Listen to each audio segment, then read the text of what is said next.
Hello, my name is George Junta Jr. I'm an attorney with an office on Chestnut Street, and I represent Bruno DeFazio and his wife Linda DeFazio, who live at 176 Hunting Road. They are the proponents behind Article 7 in your annual town meeting warrant.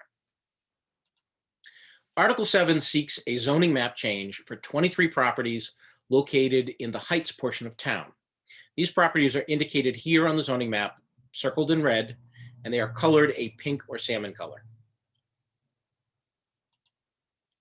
All 23 of these properties are currently located in the Single Residence A zoning district, also known as the Acre zoning district. They are located between the Single Residence B zoning district on one side and Route 128 on the other. They are located generally along the east side of Hunting Road, as well as the very top of Greendale Avenue, on either side of Kendrick Street and north of Cheney Street. You can see here a closer view of the 23 affected parcels. You will note that they are generally divided into two portions. The first portion, north of Kendrick Street, consists of somewhat larger lots. The second portion, south of Kendrick Street and north of Cheney Street, consists of a clump of smaller lots. Currently, lots in the Single Residence A zoning district are required to have at least 1 acre of land area, at least 150 feet of frontage, and houses on these lots are required to be set back at least 30 feet from the front street line, 15 feet from the rear property line, and for existing houses, 15 feet from the side property lines. Newly constructed houses must be set back at least 25 feet from the side property lines. Currently, all 23 of the lots that are the subject of this warrant article are non-conforming with respect to zoning. None of them meet the applicable area requirement, and only 4 of them meet the current applicable frontage requirement. In addition, the houses on several of these lots also do not meet the applicable front yard setback requirement.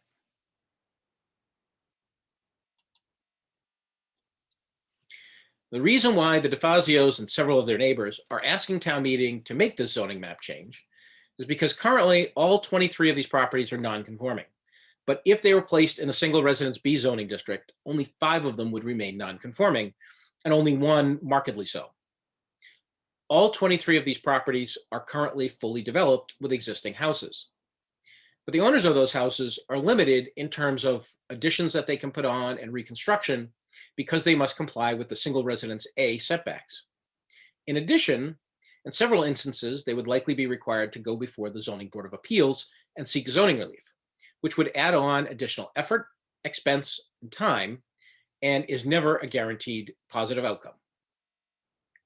And finally, although it's not entirely clear, it does appear that the original rationale for placing these properties in the Single Residence A district was to create a form of a buffer zone between the other SRB district properties and the highway first, and then the industrial uses on the other side of the highway second.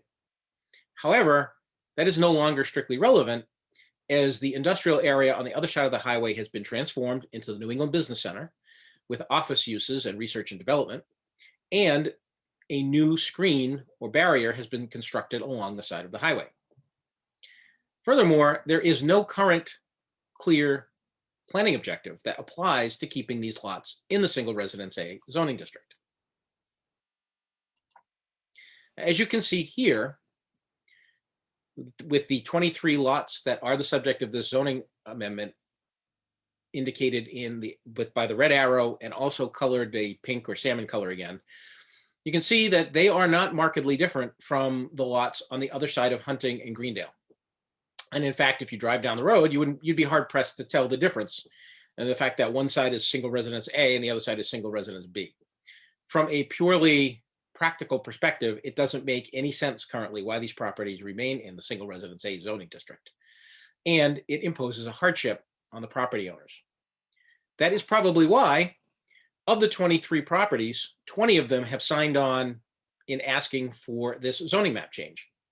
And in addition, the 3 that have not signed on have indicated that they either were not opposed or they couldn't be reached. In addition, several other nearby properties have also indicated their support for this zoning article.